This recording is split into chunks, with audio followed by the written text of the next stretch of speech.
ही विमलची bag अमेरिकेत तब्बल 4,000 रुपयांना विकली जाते।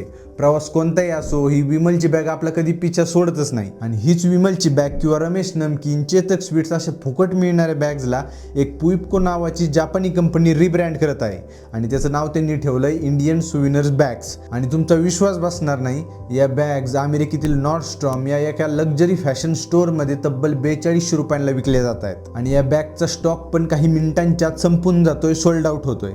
आणि या बॅग्सला त्यांनी perfect design, unique design, stylish design, एक perfect bag for any traveller who loves India असं म्हटलंय। बघा, म्हणजे भारतात फुकट मिळणाऱ्या बॅग्स परदेशामध्ये हजारो रुपयांना विकल्या जात आहेत। आणि फक्त विमलच्या बॅगच नाही, तर तुम्ही 10 रुपयाला मिळणारा कुल्हडच्या कधी ना कधी प्यायलाच असताल किंवा लस्सी सुद्धा या मातीच्या मगात प्यायलाच असताल। आणि पिऊन झाल्यावर आपण तो मातीचा मग कुठेतरी डस्टबिन मध्ये टाकतो किंवा खाली फेकून फोडून टाकतो। तोच मग इको फ्रेंडली अर्थवेअर म्हणून लंडन, न्यूयॉर्क या मोठमोठ्या शहरामध्ये तिथल्या कॅफेमध्ये 600 ते 700 रुपयांना विकला जातोय। म्हणजे जास्तीत जास्त 2 ते 5 रुपयामध्ये बनलेला हा मग इको फ्रेंडली मग म्हणून ऑनलाईन 600 ते 700 रुपयांना सुद्धा विकला जातोय। व तुम्हाला आठवतंय का, आपल्याकडे खूप वर्षांपूर्वी झाडाच्या पानाची पत्रावळी मिळायची, ती लग्नामध्ये किंवा महाप्रसादाच्या वेळी जेवणासाठी वापरली जायची। ती सेम पत्रावळी एका जर्मन लीफ रिपब्लिक या कंपनीने जगासमोर आणली व ओरडून सांगितलं की आम्ही या इको फ्रेंडली डिशेसचं इनोव्हेशन केलंय।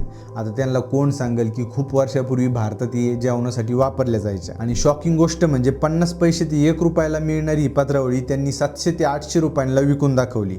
आणि वेस्टमधील सगळ्या देशांनी वाह करत ते विकत घेतले सुद्धा। पण भारतामधून जेव्हा त्या कंपनीला ट्रोल करण्यात आलं तेव्हा मात्र ती कंपनी बंद पडली। आणि अशा भरपूर गोष्टी आपल्या देशात आहेत ज्या आपल्याकडे कवडीमोल असतात, पण बाहेर देशात त्याला सोन्याचा भाव असतो। पण खेदाची गोष्ट म्हणजे जो टेलर ती बॅग बनवतोय किंवा जो कुंभार तो मग बनवतोय, त्याला ना पैसे मिळत आहेत ना त्याचं ते क्रेडिट मिळतंय। यावर तुमचं मत काय? आपण या गोष्टीला कसं टॅकल करू शकतो व या व्हाईट लेबलिंगला कसं थांबवू शकतो हे मला कॉमेंट्समध्ये सांगा।